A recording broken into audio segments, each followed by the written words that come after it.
You are listening to Fika with Vicky on United Public Radio, 107.7 and 105.3 from New Orleans.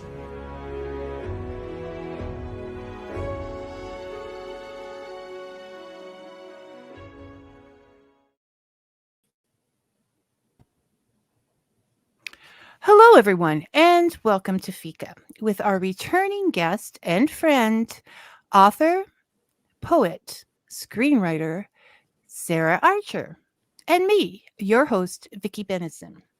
Today, we're having one of our classics conversations, this time focusing on Mary Shelley and her work, Frankenstein. As Frankenstein is over 200 years old, we're going to have spoilers today, people. I mean, if you haven't read it yet.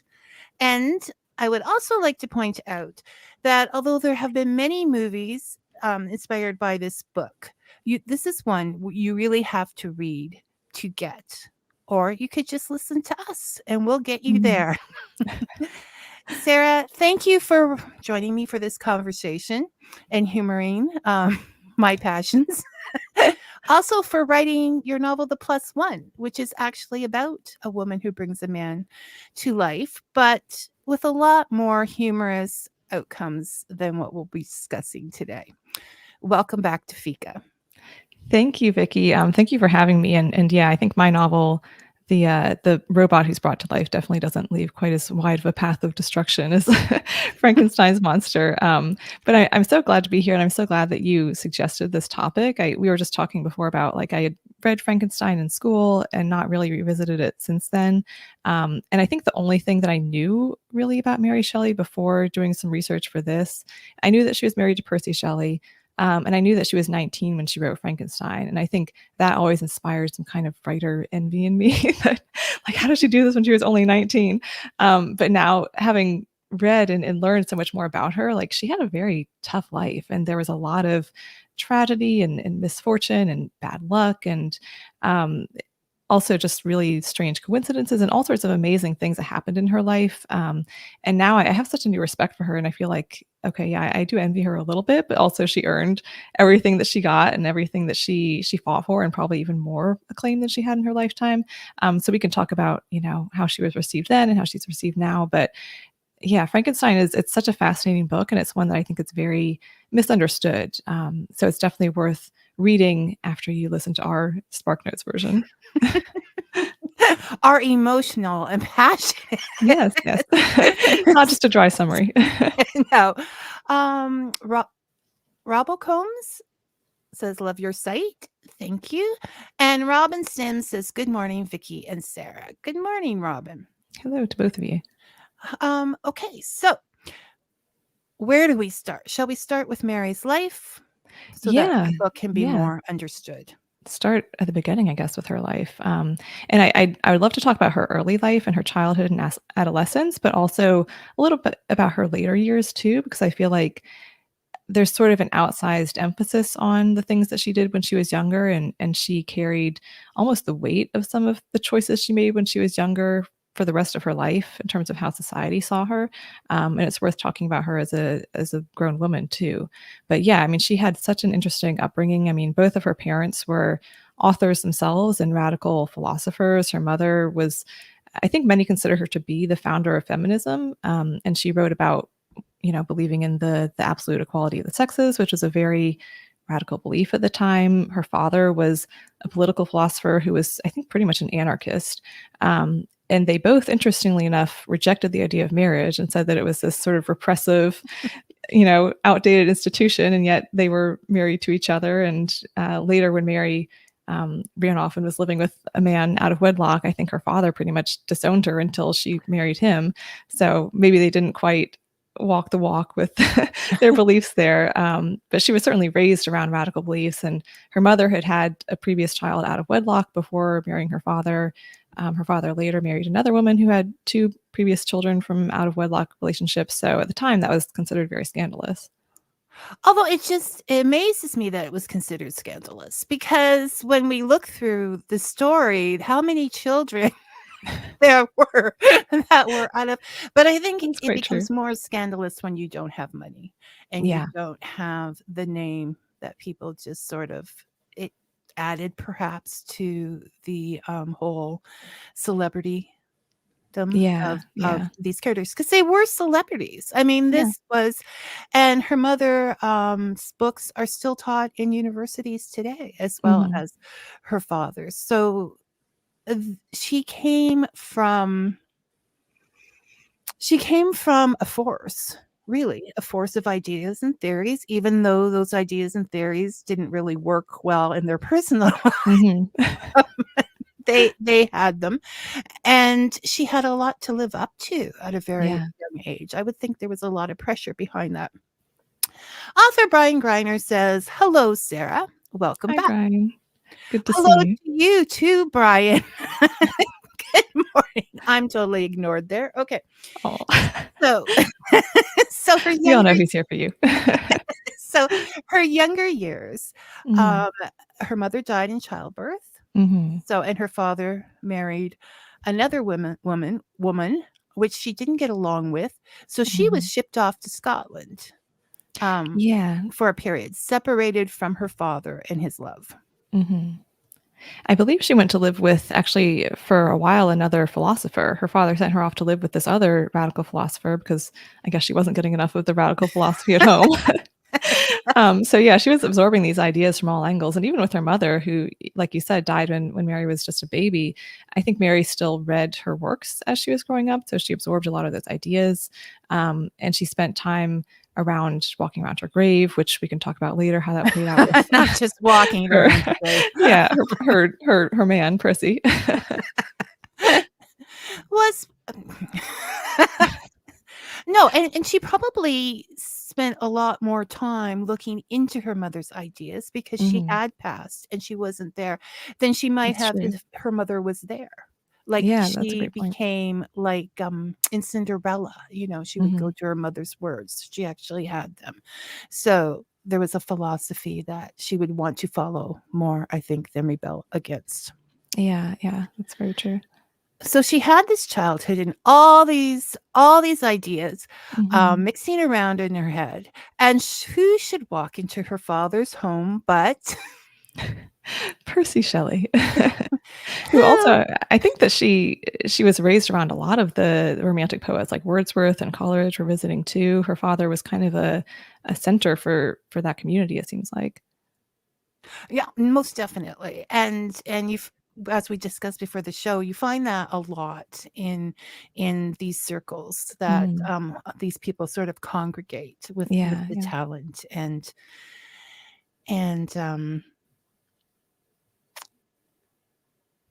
Brian says Brian says maybe I should just ignore Brian like he ignored me. In Frankenstein, Mary describes parts of Scotland as heaven and other parts as the bleakest on earth. Interesting that she spent time there. Yet there's a lot of her life that comes Mhm. into Frankenstein, I think, and a lot of her ideas. So Percy Shelley, this is walks into her father's home, and he's already married with Mhm. um, one child and one child on the way. But he believes in free love. That is his philosophy, which is very convenient for any 21-year-old man to believe in. While helping, women find their freedom. Mhm. And they sort of become a thing. Yeah, I think, Mary's father thought like, "Oh, they're just going off on these little intellectual walks and having conversations, and isn't this wonderful? And he's, enhancing my daughter's intellectual development." And, there may have been some of that, but it definitely was a lot more than talking. I think they and like we mentioned, they were actually spending some of that time walking around the graveyard where her mother was buried, and so I That's don't know if we know for sure, but there's this popular theory that that's where Mary lost her virginity and that she was, consummating her relationship with Percy for the first time, like, right around her mother's grave, which is, a you're bit sort of hooked on interesting that, aren't you? in I a can Freudian sense. I can see this coming up in one of your short stories. Oh gosh. Don't give me ideas. Because you see Sarah sitting here and you think, oh, just proper everything. But I'm telling you, she has some gritty, earthy short stories out there that go That is true. places. That is true. And at this time, if she went to those places, we'll later discuss, but I'm thinking of it now, that Mary Shelley's had to have Frankenstein published under Percy's name originally, or anonymous, because they would have taken her children away from her. Yeah. Because she didn't think like a lady should. Yeah, and there was so much judgment, and we can, I guess, get into this more later too, but so much judgment for like the way that people were living, even though I think it was probably a lot more common. I mean, Mary certainly faced a lot of judgment throughout her life, even years after Percy had passed away, for having lived with a man who was married to someone else. Her father-in-law, I think, attempted to take her one living child away after Percy died. We can get into like her stepsister and Byron's relationship and what happened to their child, but yeah, it was crazy. Yes. Percy is one thing. Byron is an entire another. Yes. I think we need to have a show just about Byron. Byron was, what do they say? Mad, bad, and dangerous to know. Wasn't that like yes, one of the women, and this was a time that, whether people don't change, folks. If there had been social media at this time, Byron would have been the bad boy. He would have been like the Logan Paul. People love gossip. That is true. So Shelley and Mary start to get together, and Dad, whether he believes in open concepts and equality and all of this, is furious, absolutely furious. So she was 16 at the time, and he was 21, Percy. So there was, I mean, I'm sure that was more common at the time, but it was still a pretty significant age gap, and she was quite young. Yes. And how dare another man put his ideas into your daughter's mind when you have your own to place there? True. None of this was for Mary. So they had no alternative, even though, we will repeat, he had a wife and a child, pregnant wife and a child at home, than to run off together to Europe with her sister. Yes, that's also a strange thing. Is her I think it was her stepsister, half-sister, half-sister Claire. No, stepsister. It was a stepsister, who, it seems like there's some controversy over exactly what her involvement in the relationship was, and it seems like there was maybe at some points kind of a love triangle there, and she was a bit involved with Percy too, but she was like there with Mary and Percy as they were developing their relationship, and then went off with them when they kind of ran away from home together.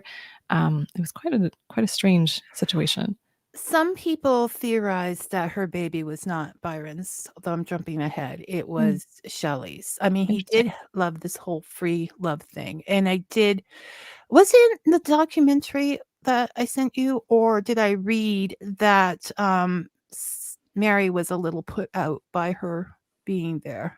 That's what I've heard, that from different sources. I don't know if we have like documented textual evidence of that, or if that's just kind of a supposition, but yeah, it certainly seems like it would be, especially if they were both involved with Percy in different ways, there had to have been some jealousy there. And in some cases, the same way. Yes.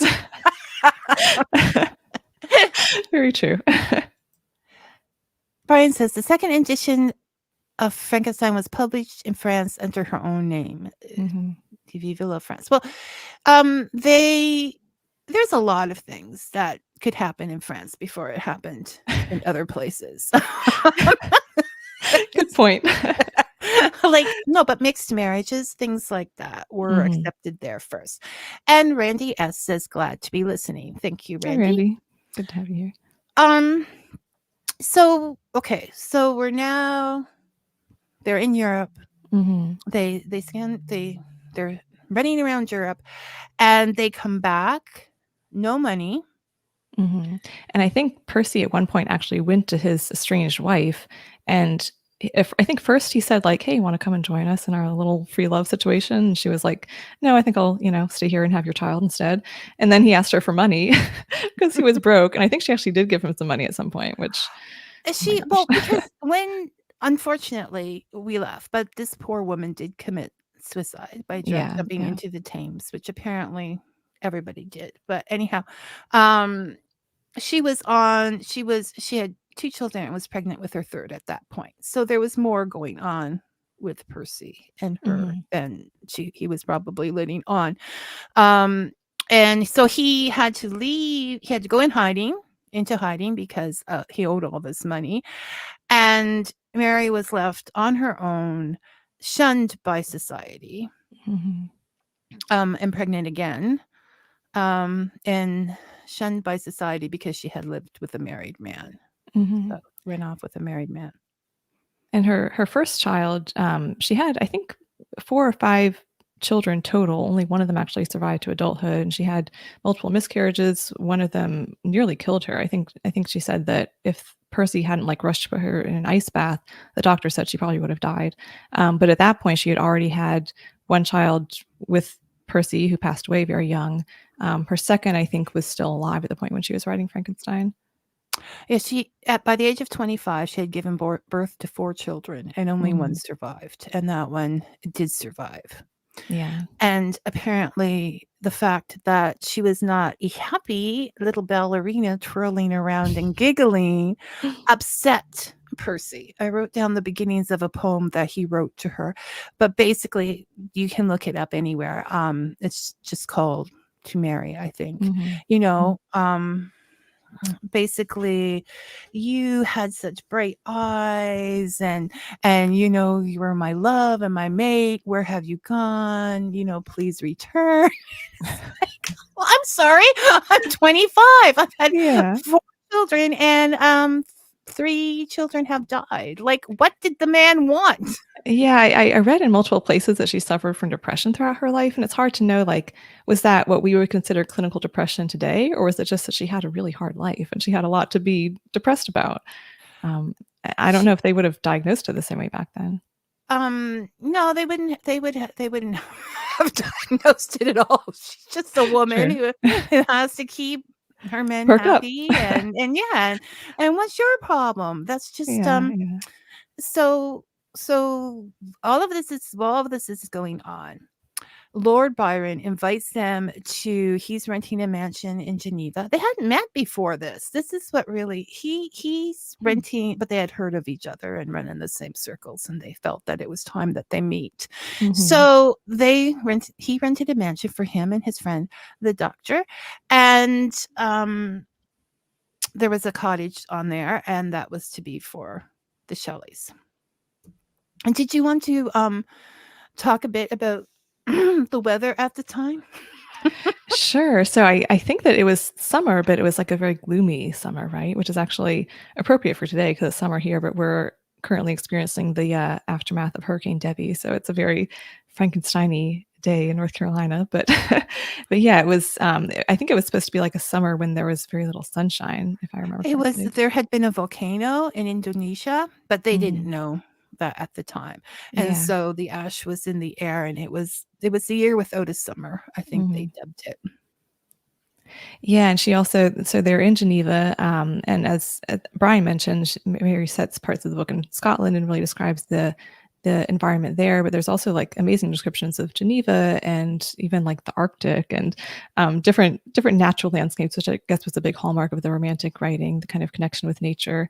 But it seems like she was very inspired by the landscape there and her time in the villa, and so um, it was very like fertile ground for her imagination. It seems like.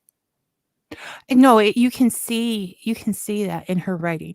And the Mhm. description, love Tolkien people, total Lord of the Rings fan, but I am going to admit now that sometimes his descriptions had me turning ahead to the actual action Mhm. and people.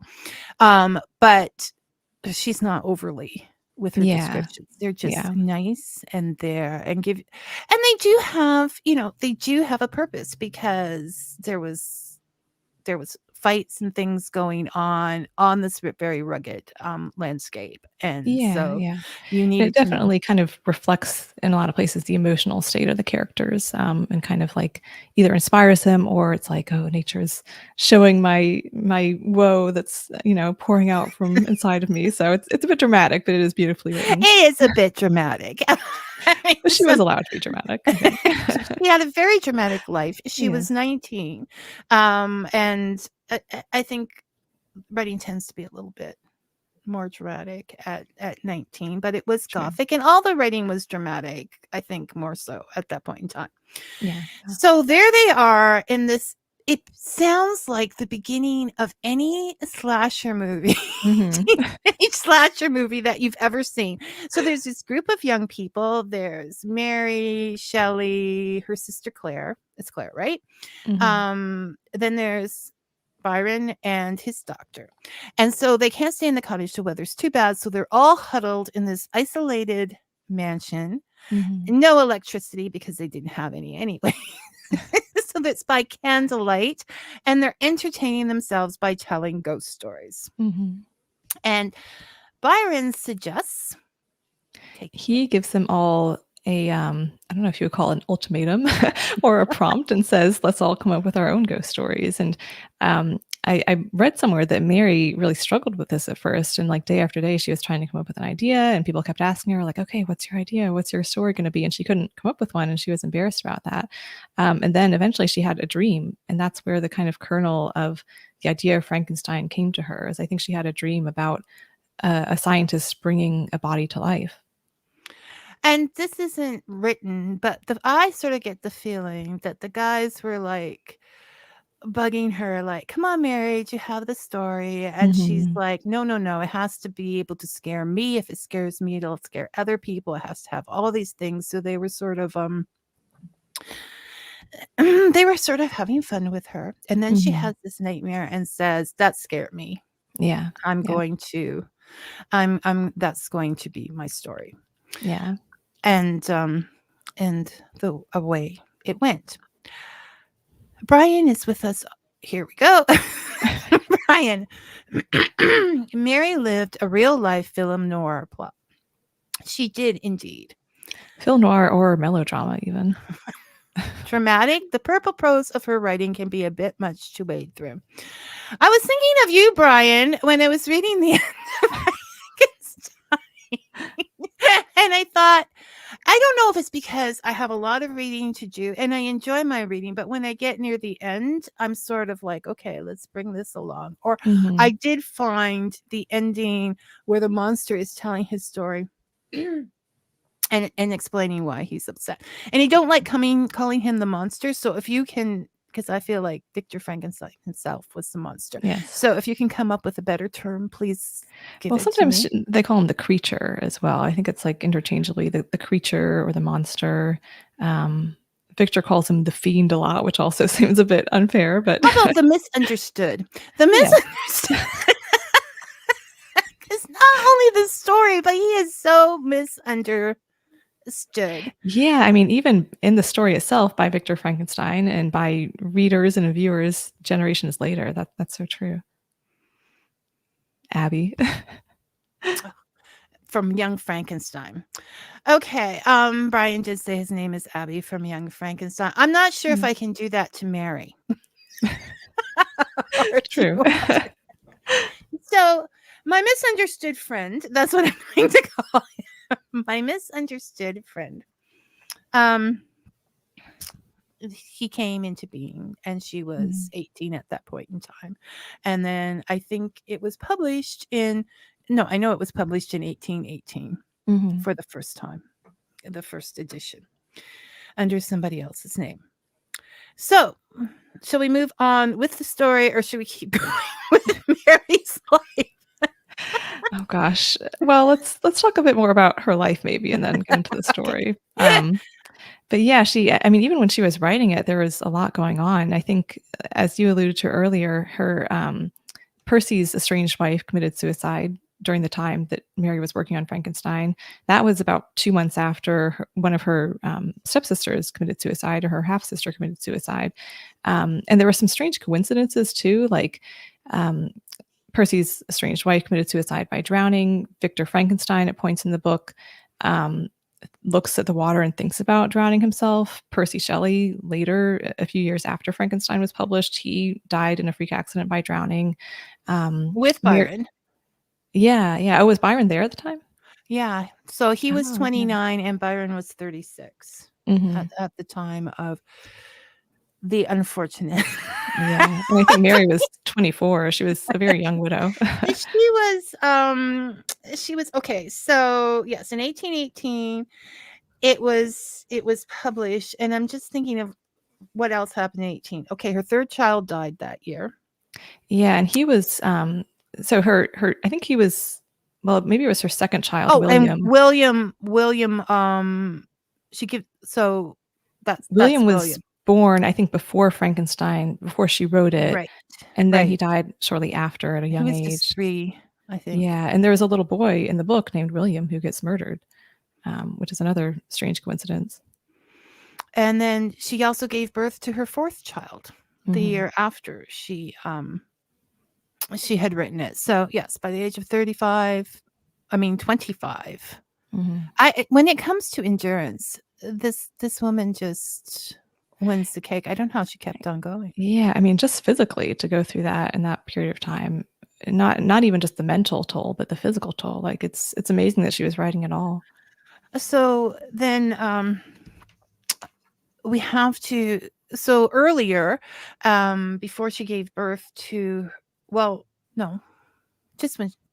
Anyways, her sister Claire becomes pregnant with Byron's child. And so Byron decides that she feels this is going to keep him, and they'll become a happy family. Ha! I'll have none of that. He takes the baby because it's his to take at the time. There's nothing she can do about it. And they weren't even married, and takes the baby off to live in a nunnery. Where it then grows up alone. It doesn't grow up alone, grows to 5 alone and passes away. There is not a lot of feeling as far as fatherhood with these two. Yeah, I feel that's like so true. They Yeah, even though, Mary's father was very involved in her life and, primarily raised her, I guess, even though she had a stepmother. And I haven't read any of Mary's other works, but from what I've read about them, it seems like father-son, father-daughter relationships are a recurring theme, and that comes up a lot, and a lot of kind of issues of fatherhood. Even in Frankenstein, there are a couple of characters who are fathers, who are significant characters, but not really mothers represented as much. So it seems like she was very close to her father in some ways, and they would kind of financially help each other out throughout the rest of both of their lives. But yeah, in terms of like her actual baby daddy and Byron, didn't quite work out that way. No, I will give him, though, excuse me, a bit of leadway, because I read somewhere that he said, and of course this is all from letters or whatever, but we don't know, we weren't there, but he said, I refuse to leave a child with the Shelleys because they don't survive. So that's what's kind of true. But then he didn't take care of the child himself. Yeah. So yes, after all of this happens, and she's like, what? She couldn't be much more than 25.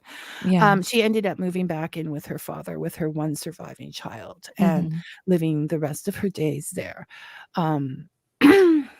glorifying Shelley's work and getting it published, and that, till her father-in-law said, I'll sue you if you. Yeah, her father-in-law seems like he was kind of a jerk from what we know. I think he actually, after Percy died, he tried to take away his grandchild, their one remaining child, and Mary didn't allow that to happen. And he gave some financial support to Mary and her son throughout life, but I think there were a lot of strings attached to it, and she had to pay the money back or something like that. So he was very hard on Mary for Go it seems like figure the rest that of her time. Byron's father would be a jerk. Yeah, Percy's father. He's a product of his community. That's true. And so then she lived till she was 50. She wrote several other books, not just Frankenstein. And there's one that I want to read. She was And I pretty wrote it down prolific. so I would She get it right. The Last Man, she wrote in 1826. Mhm. And it's the account of the future destruction of the human race by plague. And it's often looked at as her best book. So It's that interesting sounds that like and both that and Frankenstein really are sci-fi, and I don't know how common sci-fi at all was at that time, especially for a woman to be writing. well, this is the thing. There is an argument out there who is the founder of sci-fi. Hmm. And the two name and the well, mostly people say it's H.G. Wells or Jules Verne. Mhm. But Mary Shelley is thrown in there. And she was actually alive. I'm not sure about Jules Verne. I didn't look that up. But I would Yeah. love my Fika with Vicky dream is to have a debate one day that we've Ooh. talked about H.G. Wells with Brian. And, we've talked with a debate one day with you and Brian and I, all choosing a side. And I'm not choosing a side. I will give you Mary Shelley. She hasn't even agreed to this yet, folks. But I'm in. And I'll I'll take give Mary. you sure, because I am very generous. Then I'll take Jules Verne Mhm. because I grew up with them and as Disney movies and 20,000 Leagues Under the Sea was always a favorite. And Brian, you can have H.G. Wells. And so we will have to, we'll have to do a show on H.G. Wells, sir, and on Jules Verne, and we'll set that up. And That would be a lot of fun. people will be thrilled, I'm sure, to finally have this question put to rest. But no, the book is gothic, as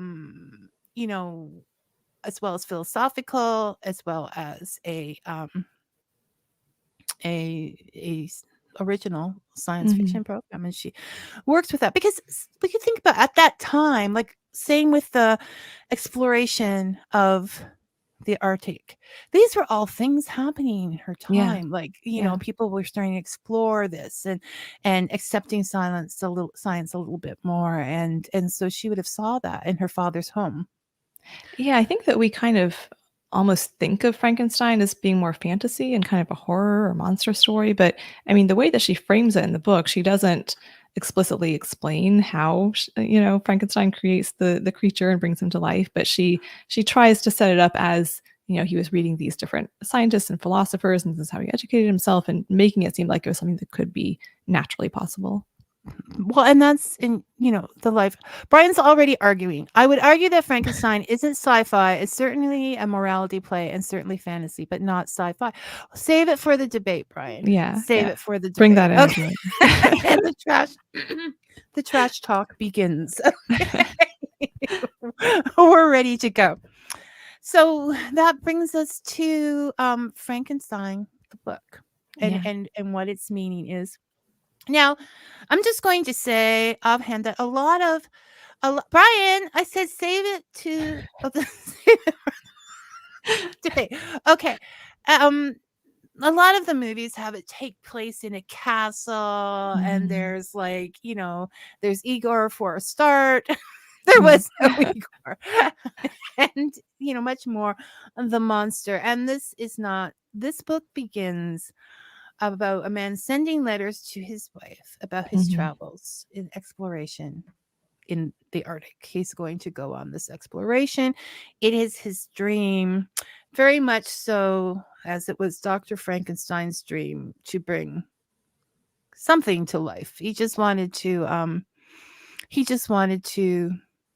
He wanted to play God, people, and whether Mhm. we're going to use that term in a broad sense, because the book is also, as I mentioned, called the modern day Prometheus. And Mhm. Prometheus was a Greek god who was a trickster and brought people fire and in fact created mortals Mhm. in some circles. And the point is, he wasn't even a good Prometheus because he didn't give his my misunderstood friend, Hmm. fire. He went out in that world and had discovered all of these things himself. Yeah. So he didn't make the God cut. Yeah, and there's definitely it's interesting sort of the role of knowledge in the book and knowledge as a form of power, but also dangerous power, because it seems like Mary in her real life was, a very educated person, intellectual from a young age. She was reading, she was writing, she was surrounded by ideas. Her father described her as having like a strong thirst for knowledge ever since she was a child. But the book definitely, I don't know if I would say it's like anti-intellectual, but it comes down on the side of seeking too much knowledge as a form of hubris. I mean, both Victor Frankenstein and the explorer who does kind of the frame narrative in the Arctic, they're students and they're kind of intellectual people who are searching for knowledge and doing their experiments. And Victor Frankenstein talks about being caught up in like these ideas and all the reading he's doing and rediscovering philosophers who have been kind of shunned by the modern day intellectual society. And then all that knowledge sort of bites him in the butt. And as soon as he actually creates the creature, he's like, "Oh no, what have I done?" Because it wasn't pretty. Mhm. And it would be a mess to clean up. And we don't I don't think it's so much the sense of knowledge itself, but the obsession with achieving for your own glory. Yeah, yeah. Like you said, the humorous. So even and he doesn't learn. He doesn't learn because at the I really have a problem with Victor Frankenstein. He doesn't learn because at the end, well, they're stuck in ice, and the crew is saying to the captain, if we get out of here, we want to go home. We don't want to further explore. We just want to go home. Mhm, I'm going to add my feelings on this. Be with our families. Live, mhm. that's important. And Victor, although he's near death's bed and takes forever to die, stands up and says, "You're quitting. You're letting go of your dreams. You're not going for what you went." So this is Mhm. still what you wanted. So that's still more important to him than these sailors' lives and Yeah, their families, that's and true. what would happen without them there for the family. So he doesn't. There's no lessons learned Yeah, by Victor. there's no real redemption. Eh He well, and another turning point that really threw me off Victor is when his brother is killed by William. Mhm, And poor Justine, by all accounts in the book, is a lovely young woman. She's kind. She makes people laugh. She's just sweet.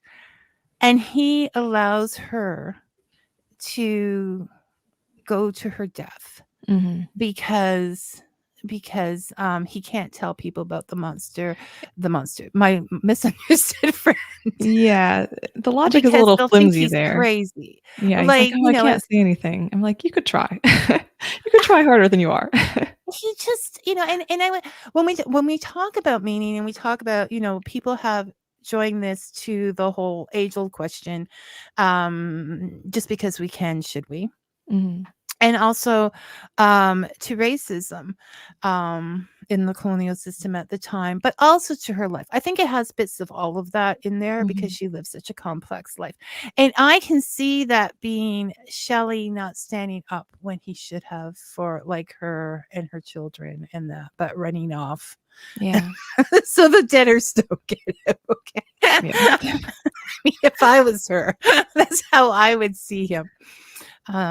So And I love what you said too about like the monster wasn't pretty or the creature wasn't pretty. And that's why Victor Frankenstein rejects him immediately. Because it is like as soon as he brings him to life, he's like, oh no, this is a terrible thing. What have I done? He's a demon, he's a fiend. And the creature really hasn't done anything at that point. Like he's not either morally good or bad. He's just like a baby who's just been born essentially. And just based on the way he looks, Frankenstein is like, oh no, this is a terrible thing. This is, a relic of the underworld, and I have to reject him. And it's just based on appearances.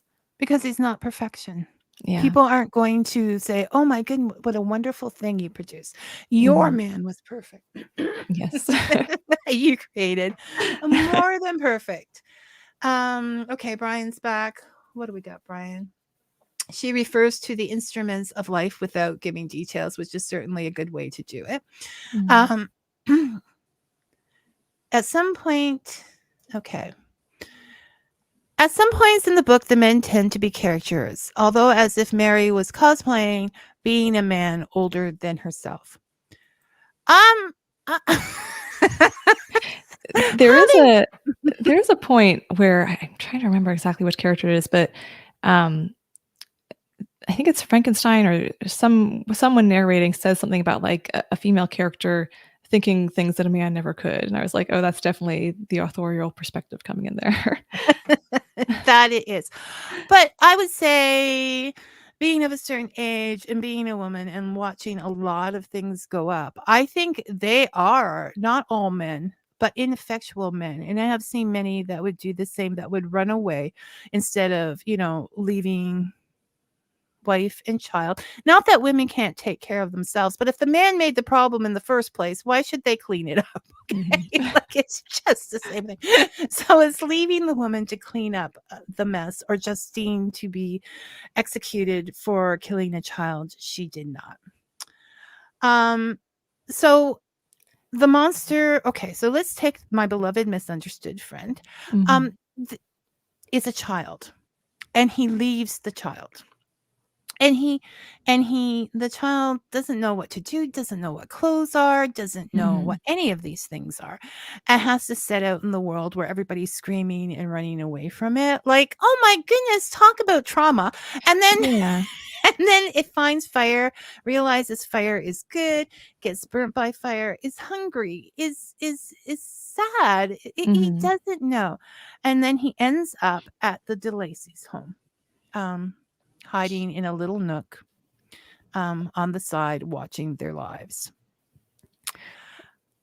Yeah, there's a paragraph in that part as he's like first kind of entering the world and going off into the woods and trying to survive on his own, that was very sad to me, where he's talking about like he hears the birds chirping and he thinks, oh, this beautiful sound, this beautiful music, and he like naturally enjoys the beauty of it, and then he tries to make sounds himself, and he actually frightens himself with the kind of guttural, rough sounds that come out of his own throat. And it's such a kind of, there's a lot of pathos there, I think, to the fact that like he is even kind of turned off by his own natural physical, being. But it's not a moral, there's nothing morally wrong with him innately. Like he loves beauty, he loves nature, he's kind-hearted, he wants to help other people and other creatures.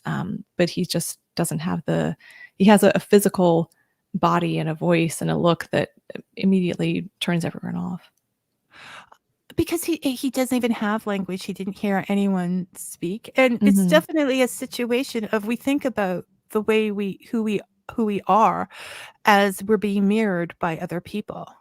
If everybody's going to scream at us like we're a monster, we end up feeling like we're a monster, especially when we have he was an instrument. And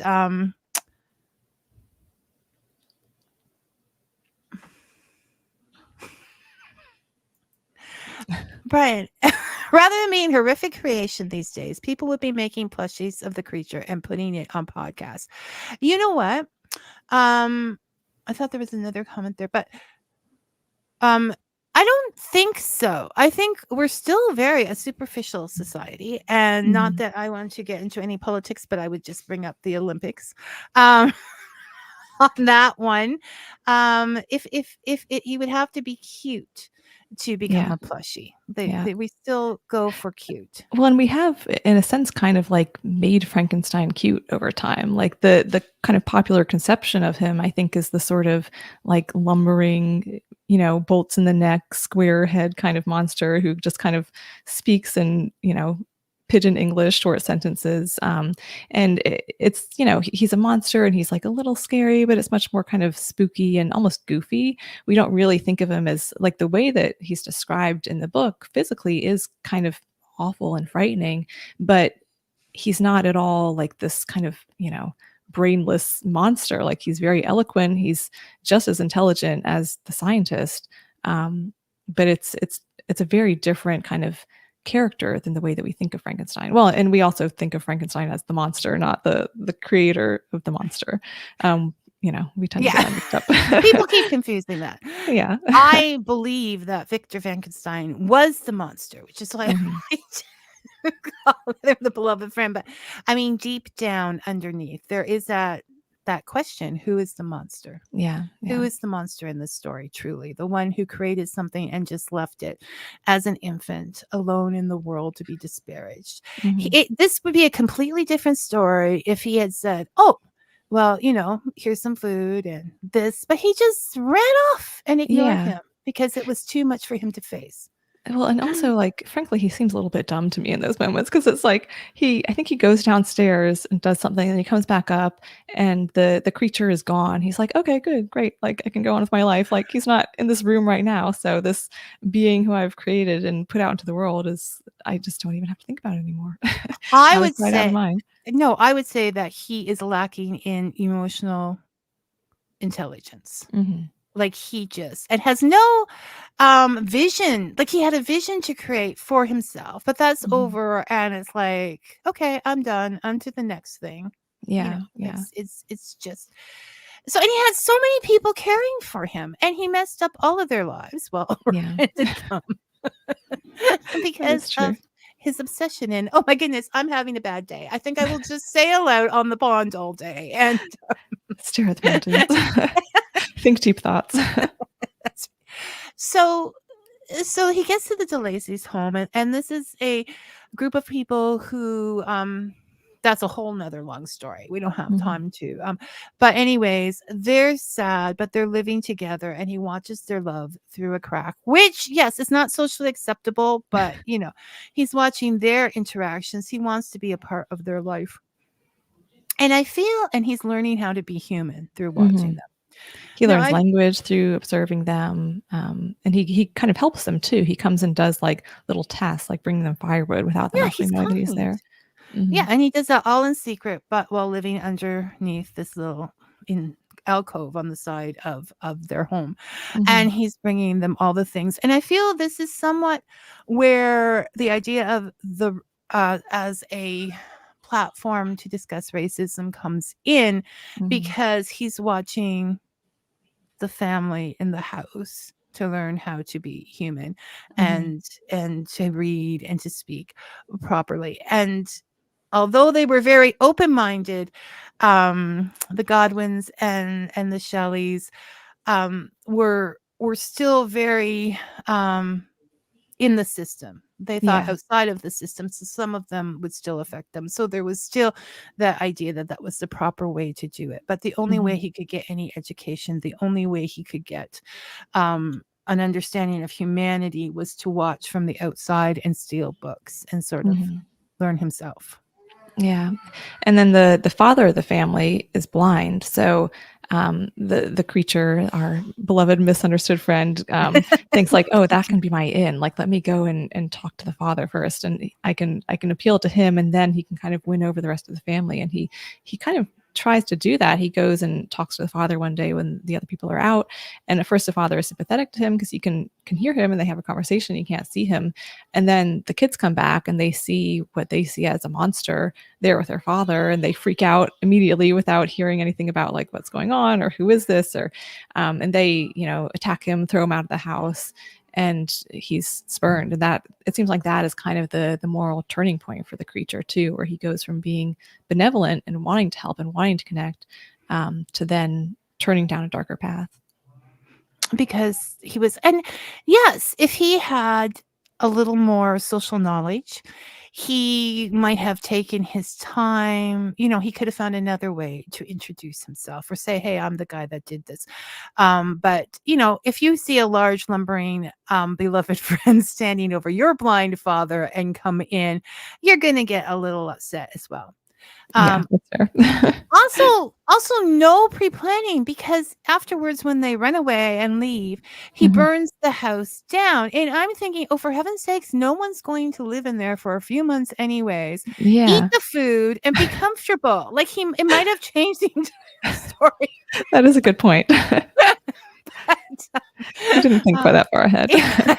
no, so there he's gone and he finds Frankenstein's home, Victor Frankenstein's home, and he kills little William. and tells Victor, build me someone to love, Mhm. or I'm going to kill everybody else you love because I am alone. I can't find comfort. And Victor decides, no, he just can't put himself through that again. So, I mean, there's not going to be any fame or fortune in it. And Mhm. so he doesn't. So, as far as I'm concerned, Victor ends up killing through his creations, through his obsession, through his Yeah. need to be more, kills his father and fiance and his best friend, and all Yeah. these people that had cared and given him so much and been patient.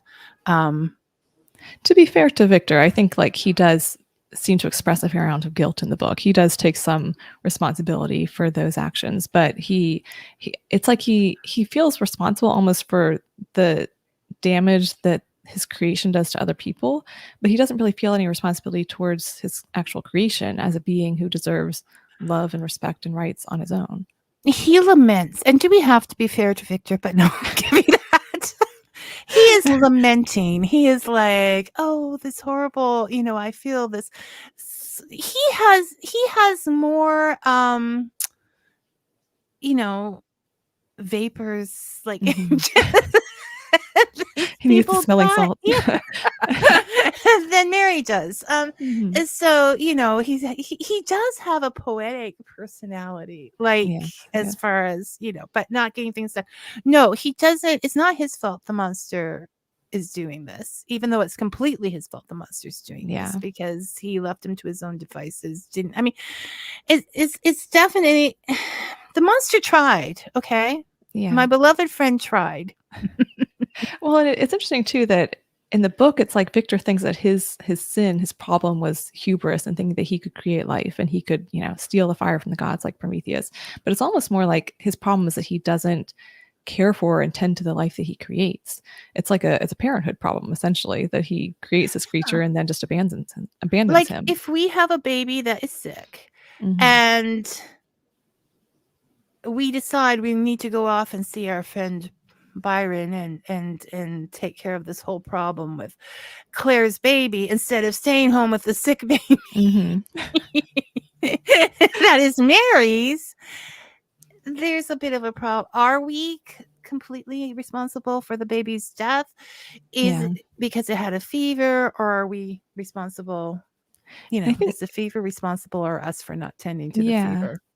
Some people have kind of read Frankenstein as a motherhood allegory, I think, and maybe Mary's own complicated feelings about her experiences as a mother came into it some.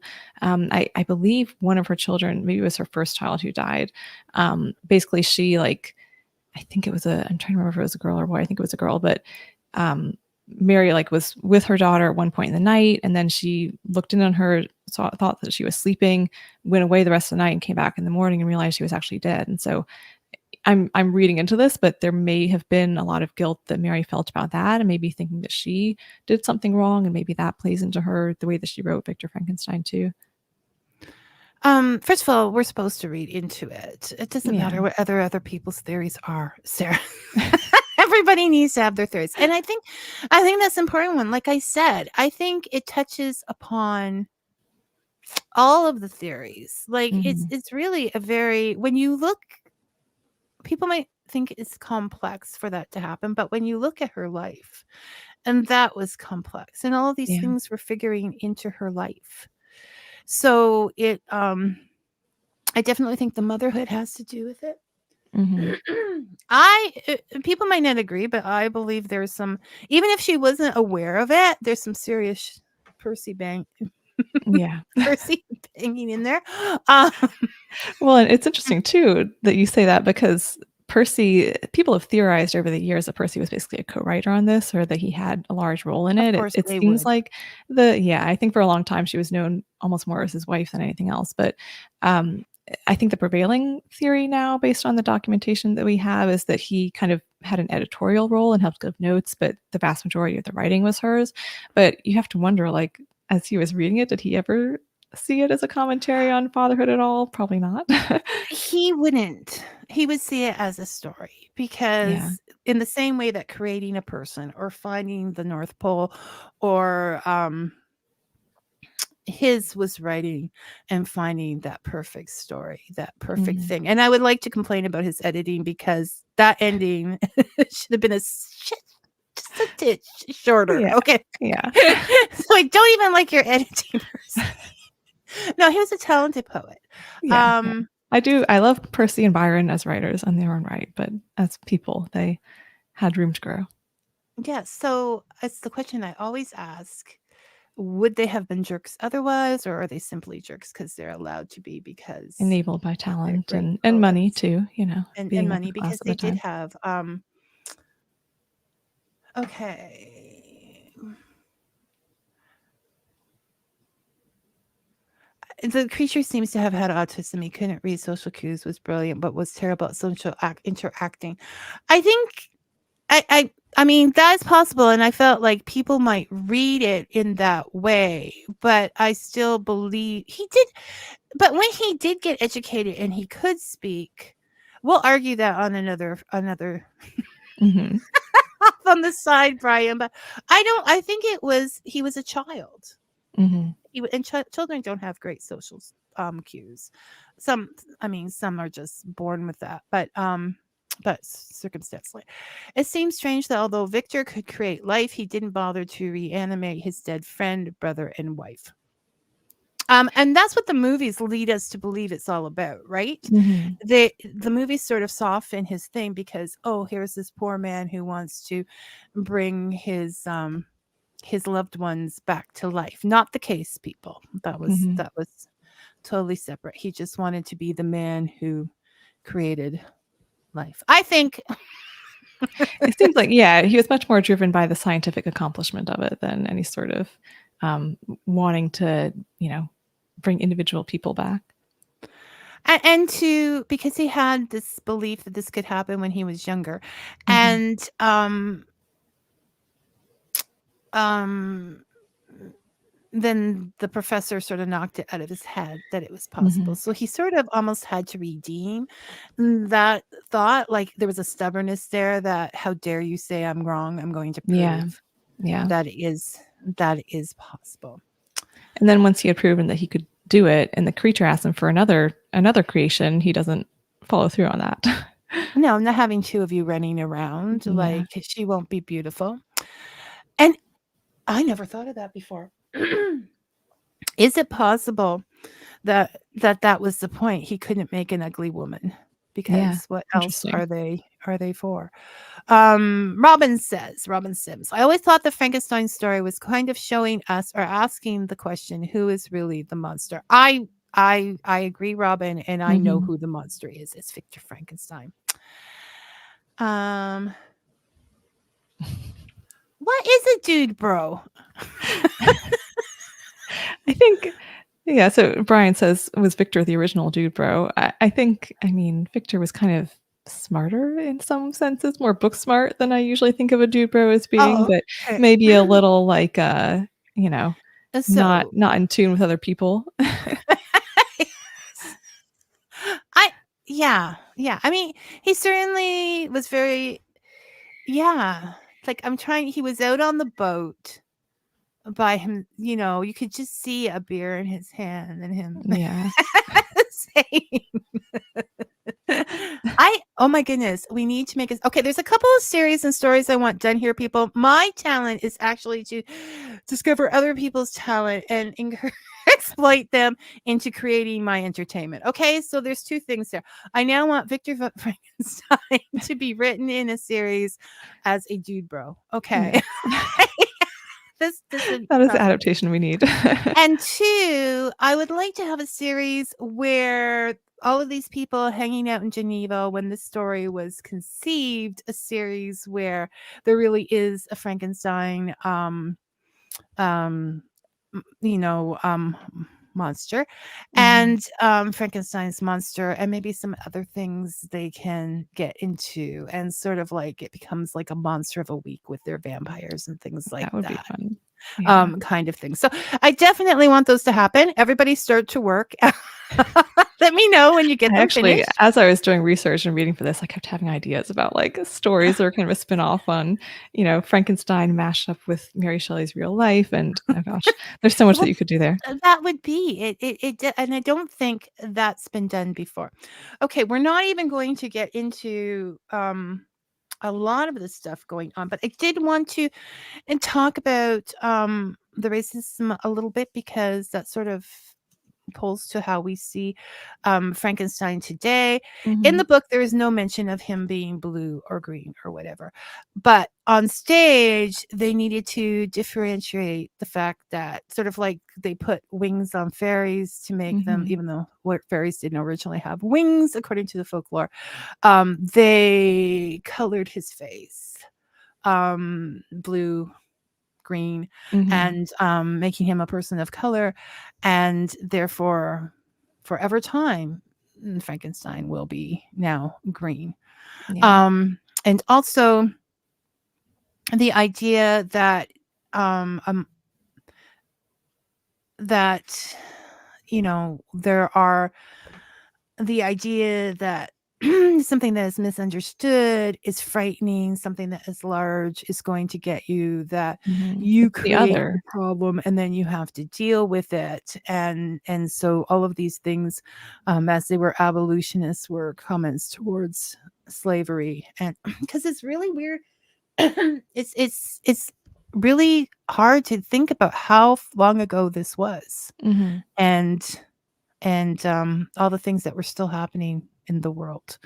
Um, Yeah, that's a great point, and I don't know how much if we have, like, actual evidence of Mary's thoughts on things like race and slavery at the time, but you can certainly read that into it with a modern perspective or even with events of the time.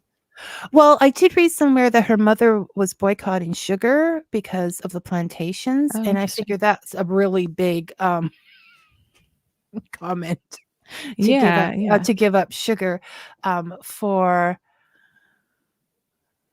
we're getting there, Brian. Brian wants to know if you're working on any new projects that we might be seeing soon. We'll get there, We'll Brian. get It's right on the end of my list. So, okay, so we're gonna pull this thing together. Before we get to Sarah and her amazing life and work, I just want to say that aside from Sarah's books, one of the places I that made me think, oh, this has some Frankenstein influence is the Jurassic Park series. Mhm. And actually, a lot of the things that Jeff Goldblum says as Dr. Ian Malcolm reflect, I think, Mary sent. This is all stuff I'm thinking. So don't go try to look it up in a book or take it for gospel. This is just Vicky thinking. He says at one point, your scientists were so preoccupied with whether or not they didn't stop to think about if they should.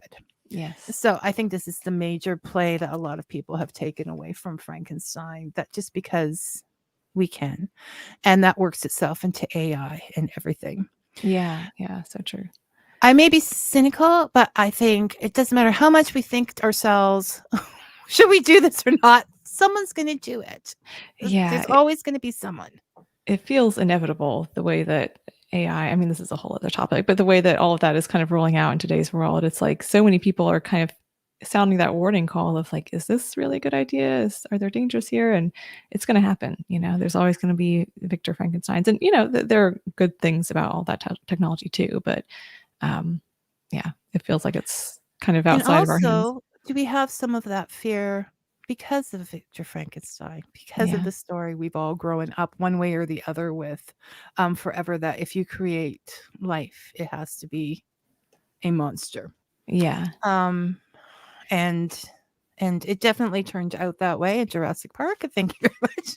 There Jeff actually was right. are people I talked to when I was researching for my novel. I talked to a robotics engineer who kind of approached it with a Frankenstein mentality of like, we need to get AI on our side and raise them to think like humans and have sympathy for humans and be kind to them and treat them with respect in order to kind of integrate them into society and not have the Frankenstein situation where they turn against us. No, because when you think about AI, it's all over everywhere.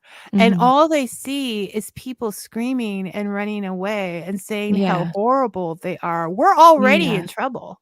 That is so true. I'm not giving up, but I'm going to be careful. We love you, Siri. We respect you. You can come into our cottage. You are that's right. You come into our cottage and we'll play you music and we'll read books together and all will be fine. Sarah, my dear, you have won a billion awards. You write fantastic short stories. Your poetry, you have a free poetry book on your website, which is going across here. Just search Sarah Archer in your browser and you will find it. Your favorite poem, one of my favorite poems will always be Salem. Oh, and so take that, Byron and Shelley. This is it. You did mention to me the other day when I said you should write an anthology of all your short stories that you were working on a novel. So what is that novel about? Are you ready to speak about it, or? I won't go into too much detail because it's still very early. I'm still in the midst of the first draft, so I'm sure that a lot will change. But it has to do with early motherhood and the kind of postpartum period. And I have a 6-month-old, so I've been certainly accumulating real life research in a sense. But it's kind of a dramedy. It has some humor in it. It has some darker parts to it. But yeah, it's I've been enjoying it, but I've also been working on new short stories as well. I have another one that's going to be coming out in the fall in a magazine, and a few others that I'm going to be sending out to hopefully submit somewhere, hopefully get published. The short stories are a way for me to be like darker and weirder and get into the gritty stuff, which is fun. I tell you, people, sometimes you're just going, "Oh my goodness, Sarah, did you go there?" And she does. I appreciate you being willing to go there with me. Anytime. I just find it, I just find it, I laugh, not because I'm laughing at the story, but I'm laughing with the joy of you going there, like taking that final step and just there. I mean, even in writing, there's a degree of courage. Can I push it to this point? Yeah. And you just push it and keep on going. On top of all of which, all of these things, you've been creating life yourself, and it's a busy time with like less sleep than normal. So just remember Mary. To channel her endear. Yeah, seriously. If she was able to write this book at 19 with everything else she had going on, I'm like, okay, I don't have any excuses. Well, you could. I mean, we can't do that because you still have reason to feel the feelings that you have. Just, on occasion. It's like if I'm feeling lazy, I just pick up a book where there's like a 19th century maid, and I think, gosh, we have it pretty easy today. we have all of these things going for us. So thank you so much for coming today. And yeah, we'll work out a debate time, and you were if you want to do another classics conversation, I would love that. It's your turn. So you pick and let me know. That's exciting. Well, thank you for having me, Vicky. This was honestly so much fun. Talking with you always is fun, and the reading and the research I really like. I wish I had. I told you I have all these like bios of Mary Shelley. I want to go out and read now.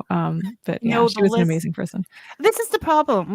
We have to do these shows, otherwise we'll never get to read any of this stuff. Yeah. Like, I mean, because there's so much else. This gives me a deadline. This gives me like, okay, you have to read this now, and that's what I need.